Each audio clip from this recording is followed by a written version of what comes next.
അടുത്തതായിട്ട് നമ്മൾ നോക്കാൻ പോകുന്നതാണ് ബ്ലാക്ക് ഗ്രാമിൻ്റെ quality seed production. Black gram എന്ന് പറയുന്നത് എന്താണ് നമുക്കറിയാം അല്ലേ? എന്താണ്? ഉഴുന്നിനെയാണ് നമ്മൾ ബ്ലാക്ക് ഗ്രാം എന്ന് പറയുക. So the quality seed production in black gram നമുക്ക് നോക്കിയാലോ. ആദ്യം എന്താണ്? ലാൻഡ് റിക്വയർമെൻ്റ് ആണ് അല്ലേ? Land should be free of volunteer plants. Volunteer plants ഇല്ലാത്ത ലാൻഡ് ആയിരിക്കണം. The previous crop should not be the same variety or the other varieties of the same crop. എങ്ങനെയുള്ളതായിരിക്കണം previous crop? മുന്നേ നമ്മൾ നടാൻ പോകുന്നതിൻ്റെ തൊട്ട് മുന്നേ ഉള്ള പ്രീവിയസ് ക്രോപ്പ് എന്ന് പറയുന്നത് നമ്മൾ നടാൻ എടുത്ത് വെച്ചിരിക്കുന്ന ക്രോപ്പിൻ്റെ സെയിം വെറൈറ്റിയോ അല്ലെങ്കിൽ അതിൻ്റെ തന്നെ അതർ വെറൈറ്റീസോ ആകാൻ പാടില്ല. സെയിം വെറൈറ്റി ആണെങ്കിൽ എങ്ങനെയുള്ളതായിരിക്കണം? അത് സർട്ടിഫിക്കേഷൻ ഏജൻസിയുടെ എല്ലാ പ്രൊസീജിയറും അക്സെപ്റ്റ് ചെയ്ത് സർട്ടിഫൈഡ് സീഡ് ആയിരിക്കണം. It can be the same variety if it is certified as per the procedures of certification agency. ഇനി നമുക്ക് ഐസൊലേഷൻ ഡിസ്റ്റൻസിനെ കുറിച്ചൊന്ന് നോക്കിയാലോ. For certified quality seed production leave a distance of 5 meter all round the field from the same and other varieties of the crop. നോക്കിയേ, ഇവിടെ നമുക്ക് ആവശ്യം 5 meter ആണ് ഐസൊലേഷൻ ഡിസ്റ്റൻസ് വേണ്ടത്. അപ്പോൾ ഓൾ റൗണ്ട് ഏരിയയിലും 5 meter ഒരു ഐസൊലേഷൻ ഡിസ്റ്റൻസ് വേണം. സെയിം വെറൈറ്റി ആയാലും അല്ലെങ്കിൽ മറ്റുള്ള സെയിം ക്രോപ്പിൻ്റെ മറ്റുള്ള വെറൈറ്റീസ് ആണെങ്കിലും നമ്മൾ 5 meter ഐസൊലേഷൻ ഡിസ്റ്റൻസ് എപ്പോഴും കീപ്പ് ചെയ്ത് വെക്കണം. അടുത്തതാണ് pre sowing treatment. Black gram നടുന്നതിന് മുന്നേ ആ സീഡിന് ചെയ്യേണ്ട ട്രീറ്റ്മെൻറ്റ്സ് നമുക്ക് നോക്കാം. Remove all coloured seeds and use only normal coloured seeds, that is black coloured in black gram. അപ്പോൾ നമ്മൾ ബ്ലാക്ക് ഗ്രാം ആണ് നടാൻ പോകുന്നതെങ്കിൽ ആദ്യം നമ്മൾ നോക്കേണ്ടത് എന്താണെന്ന് അറിയോ? അതിൻ്റെ കളറാണ്, ഡിസ്കളറേഷൻ. അപ്പോൾ ബ്ലാക്ക് ഗ്രാമിൽ നമുക്കറിയാം ബ്ലാക്ക് കളറാണെന്നല്ലേ. അപ്പോൾ ബ്ലാക്ക് അല്ലാതെ മറ്റുള്ള, അതായത് നോർമൽ കളേർഡ് സീഡിൻ്റെ കളർ അല്ലാതെ മറ്റുള്ള ഏതെങ്കിലും തരത്തിലുള്ള കളറുള്ള സീഡ്സ് ഉണ്ടെങ്കിൽ അതിനെല്ലാം നമ്മൾ എന്ത് ചെയ്യണം? ആദ്യമേ തന്നെ റിമൂവ് ചെയ്ത് കളയണം. Do not select bruchid infested seeds for sowing. Bruchid എന്ന് പറയുന്നത് നമ്മുടെ പെസ്റ്റ് അറ്റാക്ക് ചെയ്ത് അല്ലെങ്കിൽ ഇൻഫെസ്റ്റ് ചെയ്ത് സീഡ്സ് ഒന്നും തന്നെ നമ്മൾ ഒരിക്കലും സോയിങ്ങിന് വേണ്ടിയിട്ട് എടുക്കരുത്. If the presence of hard seed percentage exceeds more than 10%, scarify the seeds with commercial hydrogen sulfuric acid, that is H2SO4 for 2 minutes. That is if നമ്മൾ നടാൻ എടുക്കുന്ന ബ്ലാക്ക് ഗ്രാം സീഡ്സ് അതിൻ്റെ സീഡിൻ്റെ കോട്ടിന് കുറച്ച് കട്ടി കൂടുതലാണെന്ന് കരുതുക. അതായത് 10% കൂടുതൽ അതിൻ്റെ സീഡ് കോട്ട് ഹാർഡാണെങ്കിൽ നമ്മൾ എന്ത് ചെയ്യണം?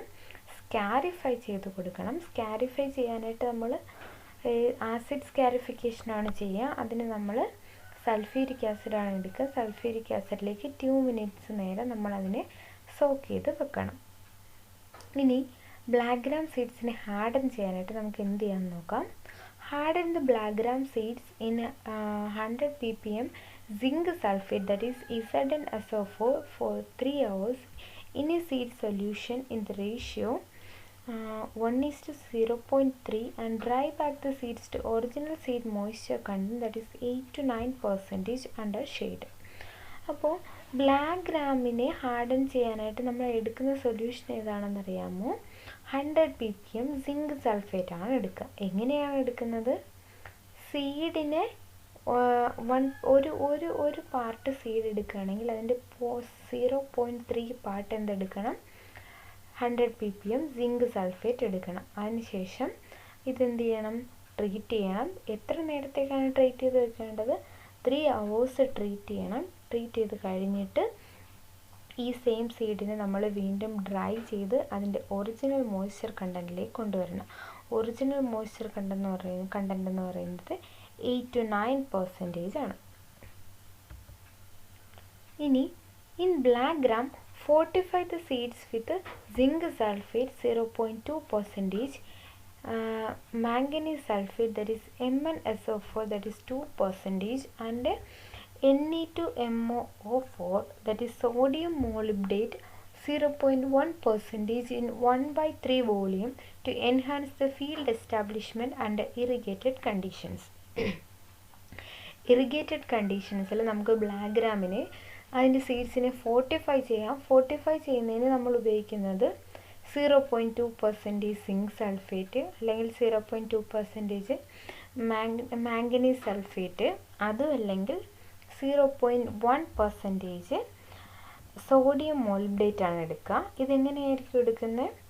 1/3 വോളിയമായിട്ടാണ് എടുക്കുക. ഓരോന്നും 1/3 വോളിയം വെച്ചിട്ട് എടുത്തിട്ട് നമ്മുടെ സീഡുമായിട്ട് ഫോർട്ടിഫൈ ചെയ്ത് നമുക്കതിനെ യൂസ് ചെയ്യാൻ കഴിയും. ഇനി as organic treatment, soak the seeds in 3% cowpea sprout extract for 3 hours in seed solution ratio of 3:1 ratio. Okay, organic treatment ആണ്. നമ്മളിവിടെ കെമിക്കൽ ഒന്നും യൂസ് ചെയ്യുന്നില്ല എങ്കിൽ നമുക്ക് അതിന് വേണ്ടിയിട്ട് കൗപ്പി സ്പ്രൗട്ട് എക്സ്ട്രാക്റ്റ് എടുക്കാം. അപ്പോൾ നമ്മൾ സ്പ്രൗട്ട് എക്സ്ട്രാക്റ്റ് എങ്ങനെയാണ് ഉണ്ടാക്കുന്നതെന്നൊക്കെ ആദ്യമേ തന്നെ കണ്ടു കഴിഞ്ഞു.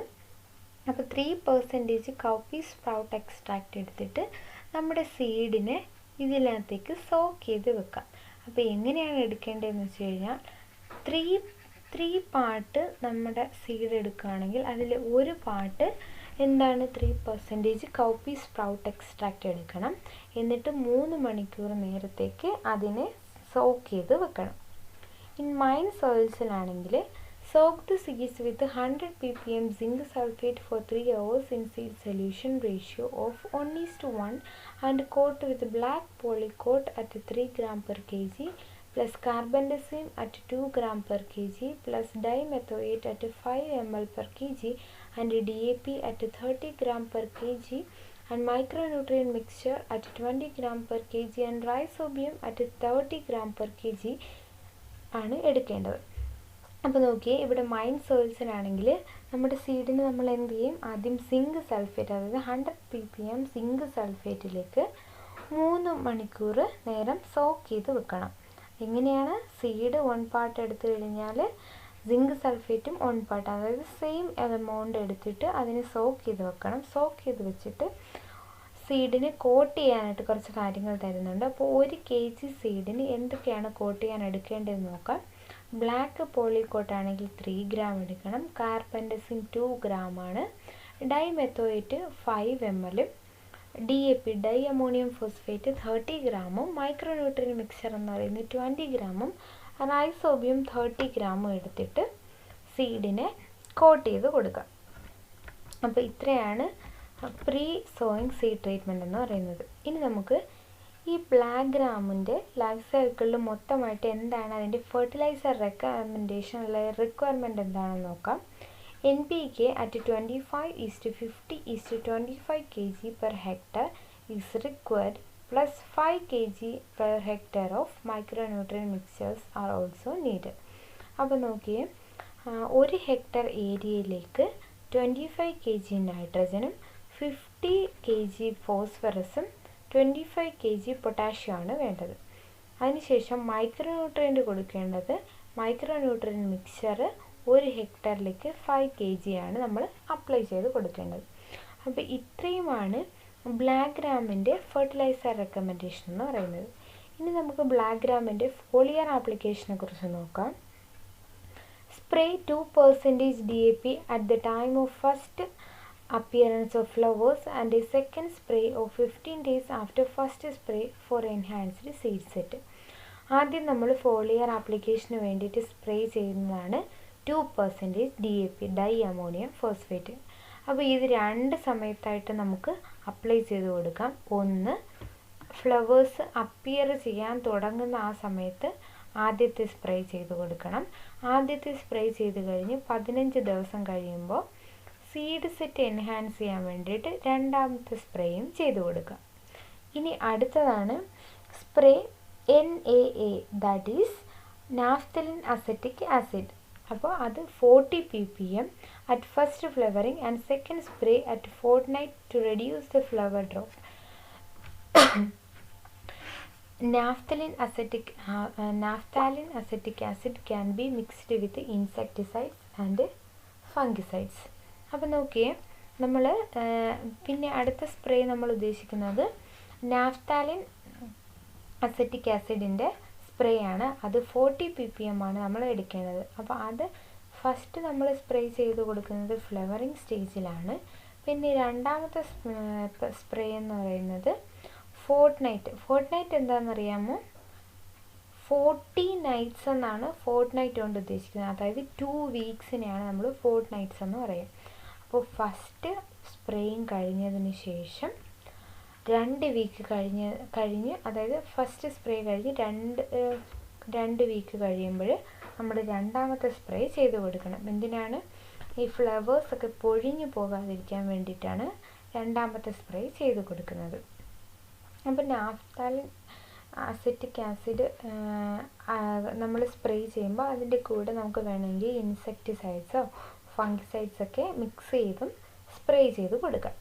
ഇനി spray 0.1% ബ്രാസിനോലോയിഡ് on 35th and 45th day after sowing, or spray with a 3% cowpeas extract at 30 days after sowing, or spray with a 0.5% Nutrigold at 30 or 40 days after sowing.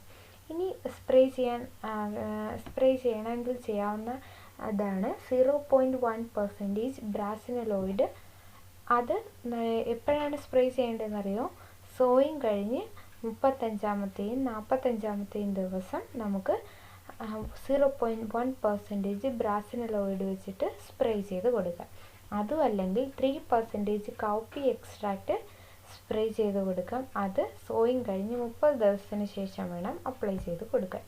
പിന്നെയുള്ളതാണ് 0.5% ന്യൂട്രിഗോൾഡ്. അത് 30 അല്ലെങ്കിൽ 40 ദിവസം, അതായത് സോയിങ് കഴിഞ്ഞ് 30-40 ദിവസം കഴിയുമ്പോഴത്തേക്കും 0.5% ന്യൂട്രിഗോൾഡ് വെച്ചിട്ട് സ്പ്രേ ചെയ്ത് കൊടുക്കാം. ഇനി നോക്കി ഹാർവെസ്റ്റ് എങ്ങനെയാണ് ചെയ്യുന്നതെന്ന് നമുക്ക് നോക്കാം. Harvest the pots 30 days after the 50% flowering for black gram and green gram. Black ഗ്രാമിനും ഗ്രീൻ ഗ്രാമിനും നമ്മുടെ സീഡ് എപ്പോഴാണ് മെച്യൂർ ആവുന്നതെന്ന് അറിയാമോ? 50% ഫ്ലവറിങ് കഴിഞ്ഞ് 30 ദിവസം ആകുമ്പോഴത്തേക്കും സീഡൊക്കെ എന്താവും? ഹാർവെസ്റ്റ് ചെയ്യാനുള്ള അല്ലെങ്കിൽ ആ പോഡ് ഹാർവെസ്റ്റ് ചെയ്യാനുള്ള maturity എത്തിയിട്ടുണ്ടാവും. At this stage, the color of majority of the pods, that is 80% of the pods, will be black in black gram and brown in green gram. നോക്കിയാൽ harvest ചെയ്യാവുന്ന ആ ഒരു time, അതായത് 50% ഫ്ലവറിങ്ങിന് ശേഷം 30 ദിവസം ആകുമ്പോഴത്തേക്കും majority 80% പോഡ്സും, ഈ പോഡ് എന്താണെന്നറിയാമോ? സീഡ് അതിൻ്റെ ഉള്ളിലായിരിക്കും, പോഡിൻ്റെ ഉള്ളിലായിരിക്കും സീഡ് ഇരിക്കുക, അതറിയാലോ. പോഡ് ബ്ലാക്ക് ഗ്രാമിലാണെങ്കിൽ ബ്ലാക്ക് കളറിലും ഗ്രീൻ ഗ്രാമിലാണെങ്കിൽ ബ്രൗൺ കളറും ആയിട്ടുണ്ടാവും. The pod moisture content will be about 70-80%. Harvest ചെയ്യുന്ന സമയത്ത് പോഡിൻ്റെ മോയ്സ്ചർ കണ്ടൻറ്റ് എന്ന് പറയുന്നത് 70-80% ആയിരിക്കും. Harvest the pods as picking if the flowering period is longer. അപ്പോൾ പോഡ്സ് എങ്ങനെയാണ് നമ്മൾ ഹാർവെസ്റ്റ് ചെയ്യുന്നതെന്ന് അറിയാമോ? പിക്ക് ചെയ്തെടുക്കാം. അതായത് ഫ്ലവറിങ് പീരീഡ് കൂടുതലാണെങ്കിൽ നമുക്ക് പിക്ക് ചെയ്തെടുക്കാം, ഇല്ലെങ്കിൽ നമ്മൾ കട്ട് ചെയ്തിട്ട് ത്രഷ് ചെയ്തെടുക്കാൻ പറ്റും. അപ്പോൾ dry the pods to 13-15% moisture content. അതിനുശേഷം നമ്മൾ ഹാർവെസ്റ്റ് ചെയ്തെടുത്തതിന് ശേഷം ഈ പോഡിനെ നമ്മൾ 30-15% മോയ്സ്ചർ കണ്ടൻറ്റ് ആവുന്ന രീതിയിൽ ഡ്രൈ ചെയ്തെടുക്കണം. ഇനി അതിനുശേഷം നമ്മുടെ പോഡിൽ നിന്ന് നമ്മുടെ സീഡിന് സെപ്പറേറ്റ് ചെയ്തെടുക്കാനായിട്ട് ത്രഷ് ചെയ്ത് കൊടുക്കാം. ത്രഷ് ചെയ്യുന്നതെന്ന് പറഞ്ഞാൽ thrush the pods either with pliable bamboo stick or pulse thresher. ഒരു ബാംബൂ സ്റ്റിക്ക് കൊണ്ട് തല്ലി നമുക്ക് അതിൻ്റെ പോഡ്സിനകത്തുനിന്ന് സീഡിനെ സെപ്പറേറ്റ് ചെയ്യാം. അതും അല്ലെങ്കിൽ ഒരു പൾസ് ത്രഷർ ഉപയോഗിച്ചിട്ട് നമുക്ക് ത്രഷ് ചെയ്തെടുക്കാം. അടുത്തതാണ് ഡ്രൈയിങ് ചെയ്യുന്നത് എങ്ങനെയാണെന്നറിയാമോ? The seeds dry the seeds to 8-9% moisture content. 8 മുതൽ 9 വരെ % മോയ്സ്ചർ കണ്ടൻറ്റ് വരാൻ വേണ്ടിയിട്ട് നമുക്ക് സീഡിനെ ഡ്രൈ ചെയ്ത് കൊടുക്കണം. ഇനി സീഡിനെ എങ്ങനെയാണ് ഗ്രേഡിങ് ചെയ്യുന്നതെന്ന് നോക്കാം. Grade the seeds using BSS, that is 7x7 wire mesh sieve for large seeded varieties. വലിയ സീഡുള്ള വെറൈറ്റീസിനാണെങ്കിൽ നമുക്ക് 7x7 വയർ മെഷാണ് യൂസ് ചെയ്യുക. പിന്നെ do not select the discoloured and broken seeds for seed production. Seed പ്രൊഡക്ഷന് വേണ്ടിയിട്ട് നമ്മൾ broken ആയിട്ടോ അല്ലെങ്കിൽ പൊട്ടിപ്പോയതോ അല്ലെങ്കിൽ കളറിലൊക്കെ വ്യത്യാസമുള്ള സീഡ്സുകളൊന്നും തന്നെ സെലക്ട് ചെയ്യില്ല. അതൊക്കെ ഗ്രേഡ് ചെയ്ത് കളയുകയാണ് ചെയ്യേണ്ടത്. ഇനി സീഡ് ട്രീറ്റ്മെൻറ്റിനെ കുറിച്ച് നോക്കാം. Slurry treat the seeds with carbendazim at 2 gram per kg of seeds along with carbaryl at 200 milligram per kg of seed. Slurry treat ചെയ്യുന്നതിനായിട്ട് സീഡിന് നമുക്ക് ആദ്യം കാർബൻഡസിം 1 kg സീഡിന് 2 ഗ്രാമും കാർബാറിൽ 200 milligram ചേർത്ത് നമുക്ക് ട്രീറ്റ് ചെയ്യാം.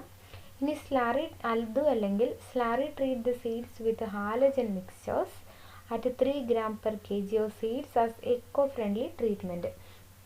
ഇനി eco-friendly treatment അതായത് ഓർഗാനിക് ആയിട്ടാണെങ്കിൽ നമുക്കിതിനെ ഹാലജൻ മിക്സർ ഓർമ്മയുണ്ടല്ലോ എന്തൊക്കെയായിരുന്നു? കാൽഷ്യം ഹൈപ്പോക്ലോറൈറ്റും കാൽഷ്യം കാർബണേറ്റും പിന്നെന്തായിരുന്നു? ആൽബീസിയ അമരയുടെ ലീഫ് പൗഡറും ആയിരുന്നു. അത് എത്ര റേഷ്യോയിലായിരുന്നു? 5:4:1 എന്ന റേഷ്യോയിലായിരുന്നു. അതിൻ്റെ 3 gram 1 kg സീഡിനായിട്ട് നമുക്ക് സ്ലറി ട്രീറ്റ് ചെയ്ത് കൊടുക്കാം.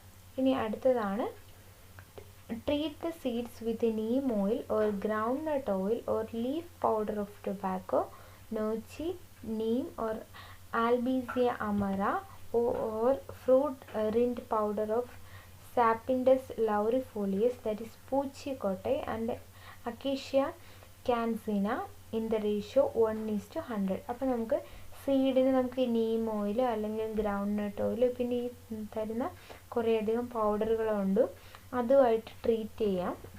അതെങ്ങനെയാണ് എടുക്കുന്നതെന്ന് അറിയാമോ? അപ്പോൾ 1 gram സീഡ് എടുക്കുകയാണെങ്കിൽ 100 gram നമ്മുടെ ഈ ഗ്രൗണ്ട് നട്ട് ഓയിലോ നീം ഓയിലോ അല്ലെങ്കിൽ ടൊബാക്കോ പൗഡറൊക്കെ എടുത്തിട്ട് വേണം അത് സീഡ് ട്രീറ്റ് ചെയ്യാനായിട്ട്.